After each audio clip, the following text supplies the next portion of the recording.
Hey guys, Mr.B here. So today I've got a Chevy Tahoe with a crank no start. So what this vehicle will do is the engine will crank over like it's gonna try and start, but the engine won't actually run. So I'm gonna use this as a good example on how to diagnose a crank no start. There's a couple of things that I like to check first: spark and fuel, right? You have to have fuel for an engine to run. You have to have spark. Of course, you have to have compression as well. But that's usually the last thing I check because you have to pull the spark plugs out, put your compression gauge in there, and usually you're going to have either a fuel or a spark issue first. If you have an engine that has a mechanical problem, then of course you have low compression. But that's usually the last thing I check. So on these Chevy Tahoes, and really any Chevy truck or GM truck, it's actually really easy to check your fuel pressure.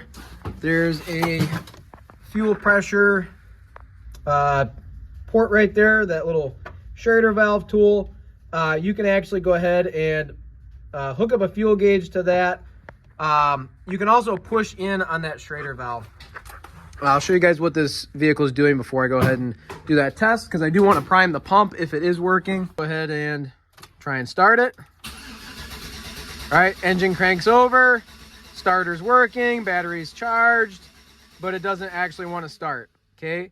So there's a couple of things I look for when I'm in the vehicle and listen for. First thing is I like to watch the RPM gauge if the vehicle has one.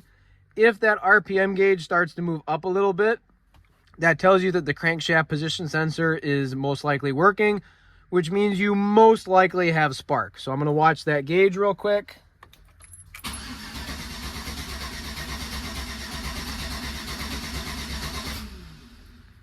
And it did bounce up a little bit there. Let me try one more time. All right, so as this vehicle is cranking over, you can see that gauge bounce a little bit. Now the other thing too is I'm going to listen for the fuel pump back there. I'm just going to turn the key to the on position, and I do not hear the fuel pump. On a lot of GM vehicles and a lot of other vehicles as well, the moment you turn the key on without actually trying to start the vehicle, the fuel pump will kick on and it will prime the fuel system to allow the vehicle to allow you to start your engine right away instead of waiting for the fuel pump to build up pressure. Now, when I turn the key on, I don't hear the fuel pump. So the first thing I'm going to check for is no fuel pressure. And now that I've already tried to start the engine and turn the key on and off a bunch of times, there still should be some residual fuel pressure in the fuel rail. And what I'm going to do is I'm just going to take my screwdriver and I'm going to push in on that Schrader valve. There should be fuel squirting out of that. And there's no fuel squirting out of that. So I have absolutely no gasoline coming up to my fuel rail, to my fuel injectors from the fuel pump. And obviously I didn't hear the fuel pump, so we've got a fuel problem. If you wanted to check for spark, you could as well. I'll show you guys how to do that just for demonstrational purposes. So what I have hooked up here is my spark tester. I unplugged one of my spark plug wires from the coil pack on this engine and connected it to the spark tester, which is connected to the spark plug right over there.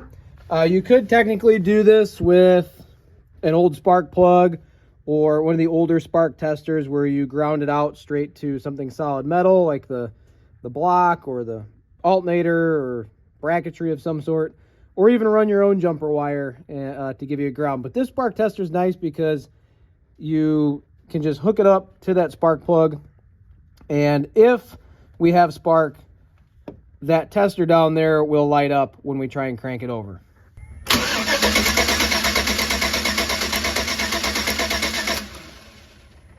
So it kind of arced out a little bit on that bracket right there, but the spark tester did light up. We do have spark, so I'm not going to chase an ignition problem. If I had to chase an ignition problem on this vehicle, first thing I'd be checking is the crankshaft position sensor, because that's what gives the computer, the ECM, a signal to tell it where the pistons are in relation to their timing. And if the crankshaft position sensor doesn't give you a good signal or give the computer a good signal, then you're just not going to have spark. So that would be the first thing I would check. Now, each individual coil on these engines could go bad. Now, are you going to have every single coil bad at the same time? Probably not, right? So you might not have spark on that one coil because that one coil could be bad, and maybe you have, 7 other good ones on this engine because it's an 8-cylinder. So if that was the case and I didn't have spark at that ignition coil, I'd probably check a few others just to make sure that I do need to chase an ignition problem and ultimately chase down the crankshaft position sensor and check the wiring for that, if that was the case, if I didn't have spark at that one wire. But obviously I do. So we've got spark at least one cylinder, and we know we don't have fuel pressure. So I'm going to be chasing the fuel pressure problem. Now, as far as compression goes, guys, if you do have fuel pressure and you do have spark and you don't have a fuel pressure or an ignition problem, the next thing I would check is the fuel injectors to make sure the fuel injectors are getting fired properly. You can buy a Noid light kit for those. I'm not really at the point in my diagnosis where I need to use those, but I do have a video on how to check compression on an engine. What you do is you take the spark plugs out, you hook up your gauge, you check compression. You can go ahead and check out that video. It's not on an LS engine like this one, but I mean, the concept is basically the same.